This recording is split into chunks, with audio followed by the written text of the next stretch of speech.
forgot to mention a few things that I love, that I feel are amazing for self-care and thriving and helping the body to renew itself in an amazing way, which it does every 7 years, fully and completely. So remember, it's doing it all the time. Your skin renews every 30 days, your organs, your brain, your whatever it is, all of it. Who cares what the facts are? All you need to know is that your body, the facts which forever change, because science is still changing its mind on many things. Your body is amazing. Your immune system is amazing. How it digests food and creates the replacement of your skin, your ears, your organs, your blood chemistry is incredible. How can the digestion do that stuff and work everything out exactly how it needs to be? The temperature of your body has to be so right. If it was too high and too low, you wouldn't be thriving. The moisture levels everywhere, the hydration, the replenishment, the immune system so powerful. Every day there are cancer cells that are being, obliterated because they're recognized as cells overgrowing that shouldn't be. The best way to support that is by relaxing, meditating, getting out of the fight or flight. So I forgot to mention, even though it was included in a sense with yoga and meditation, breath work, slowing the breath down consciously, going into the genius zone, beyond the programmed mind, and going into self-healing rather than fight or flight, looking for problems, being tense, being contracted. Therefore, the body doesn't go into healing. Why? Because the body thinks it needs to protect you and run away from something. And that is not the time to go, oh, well, let me just digest and relax. Da, da, da, da, da. Doesn't matter if a tiger's coming to eat me, all the alarm bells are coming, but let's just digest that that apple now, or that watermelon, or that whatever it is, bean soup, right? So knowing that even if we eat well, if we don't relax, we don't digest properly. I make a conscious choice about that. I have eaten under stressed environments, but the older I get, the more I absolutely make sure that when I sit with people, if I can make it so that it is relaxing, that it is fun, that it is honoring the digestive system. That means you drink water beforehand, about half an hour before, so you're really hydrated. That means you don't overeat as much, right? And then you have the digestive enzymes ready. You're thinking about food, you're getting ready, and then you actually look at it and you're present to it. That all helps you to digest it and absorb it much more, right? So there's lots of little tips like that out there. Now, the other thing I wanted to mention is I love to have baths. I've been having baths since a really long time. That started probably as a child when I used to love splashing around. It was made really fun and I've always loved it. There's photos of me even in a bucket, just enjoying sitting in a big bucket. Really cute. I should dig those out. But also in proper bathtubs, right? There's something healing in water, as we know. It's like being in the womb. It's like cleansing. It releases things. It's a fluidity and a nurturing environment that is amazing. So I like my baths warm, but many people out there even have cold showers, and that is so good for your vagus nerve, which again will help you to thrive. And instead of being in the fight or flight, you're activating the healing and that resilience, and it just switches on a whole different system. Have cold baths. I haven't done that, but I think I'm gonna try it soon. So I love having baths and I get really into it. I use essential oils pure, because you can buy many that are not. Some companies will sell and there's only 15-20% real essential oil, the rest is chemical, and I would highly recommend you don't go for them. They're just making lots of money off you and you end up sitting in chemicals. You're not getting the aromatic benefits or the skin or body healing benefits. It's not a regulated industry, so really check out where you buy it from. And like I said before, if you're interested, I do promote and stand by a company that I feel is really pure. So I can get you them wholesale or recommend anytime you want. Helps me with some pocket money too, of course. So I also put in Epsom salts, depending on what I feel like, or Dead Sea salts, or Celtic sea salt, or mud. I've got a variety of muds, and of course magnesium in whatever form you want to use it. You can use Australian salt. Just use stuff that's really sourced from the environment, not anything else. your body will absorb the minerals, and we need that. Most of us are mineral depleted, and yeah, that's another thing, minerals definitely. And I take something specific for that, which I'm happy to share about, but I'll make it a separate video because I don't want my videos to become too cluttery and overwhelmed. But certainly minerals, vitamins, and looking after the right oils, having the healthy oils that I've researched again since I was in my 20s, or before that, even when I was still at uni or high school, because I knew that they were so important. And it's an interesting thing how the industry has changed it and how it's very confusing, but we need to just trust and realize the more natural things are, and the more we've had them in the past, the more they're going to serve us. The more it's been artificially created, the less likely it's good for you, as a rule of thumb.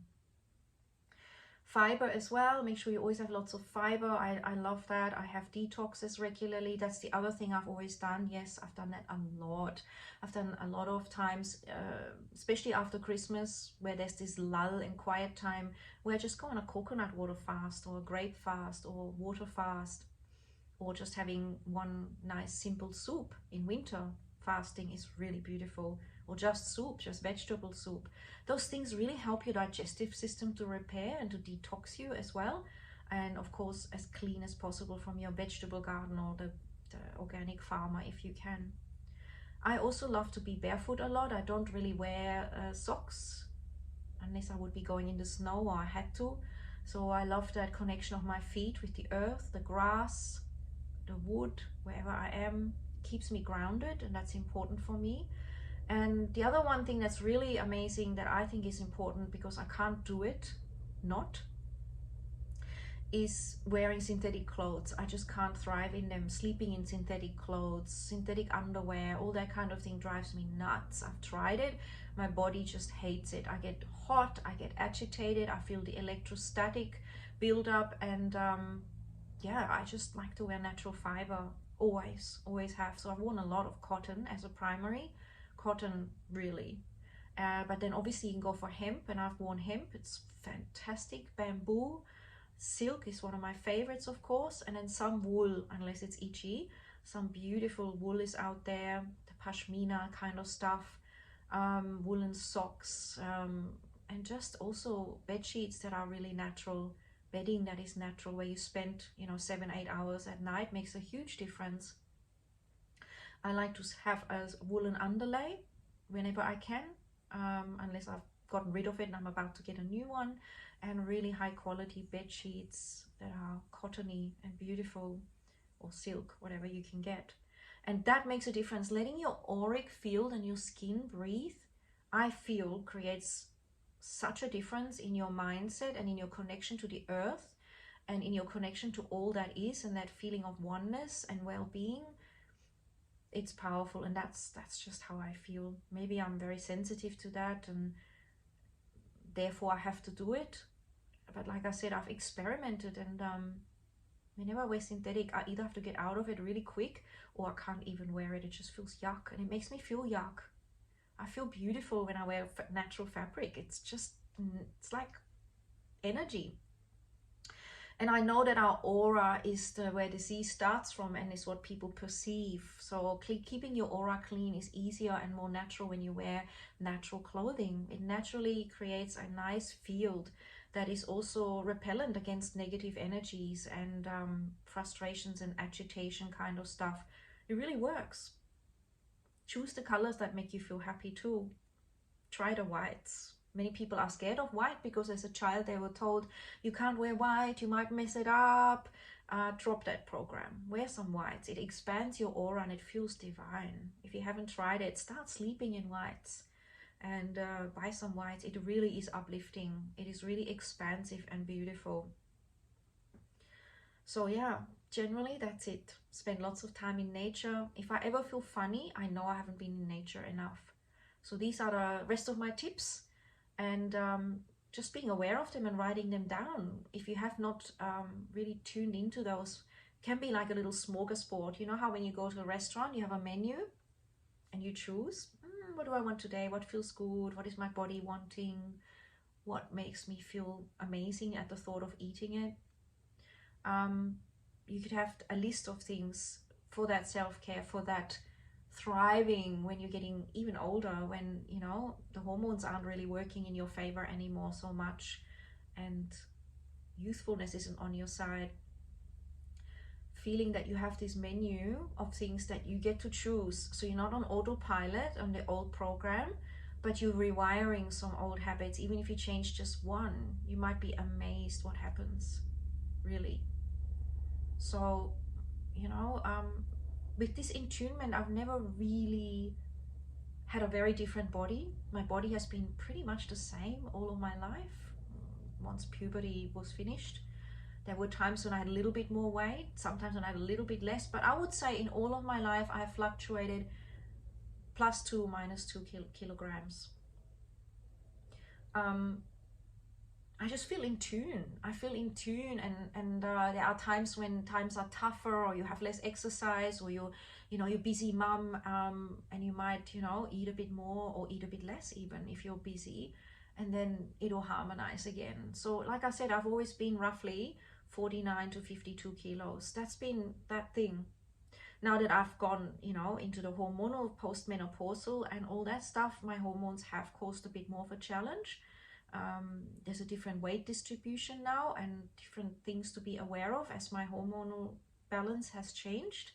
But even that you can work with by, again, getting that good sleep pattern as a priority and detoxing things that influence your hormonal axis. All the phytoestrogens, the things that make it worse, you can detox more. And there are a few things I can recommend for that as well that I have explored and that I really love. So trust yourself, be open, do some searches on your computer on what has worked for other women. There's some great women out there that have shared all that stuff.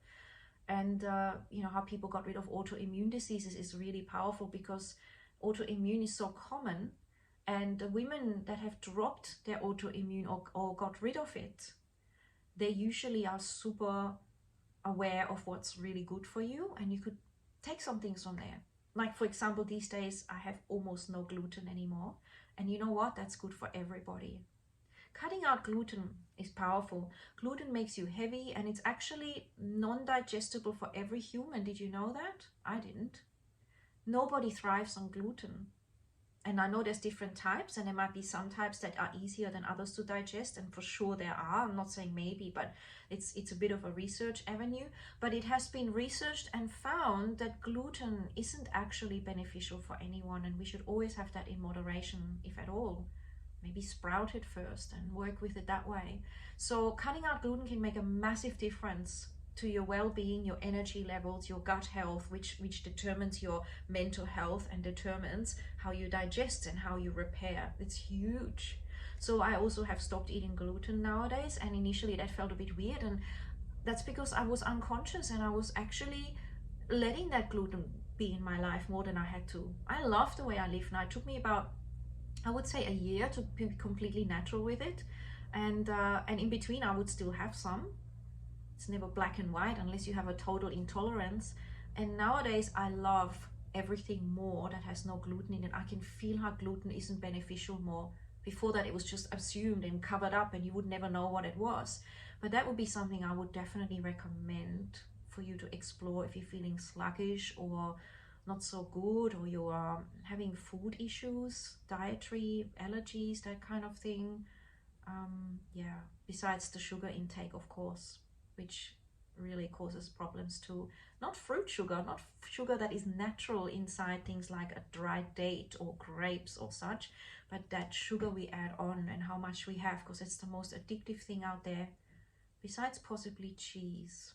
Cheesy, salty cheese. But that's another topic, right? Have fun and be aware of what you're addicted to, and see if you can replace it. Make a little list out of what I've just mentioned and type it up or put it at your front door. It will start to shift things, and little things we change make huge differences. One little thing can create a whole new domino effect into a different way of feeling and being. Really, really enjoy. Let me know what you think. Have a beautiful day.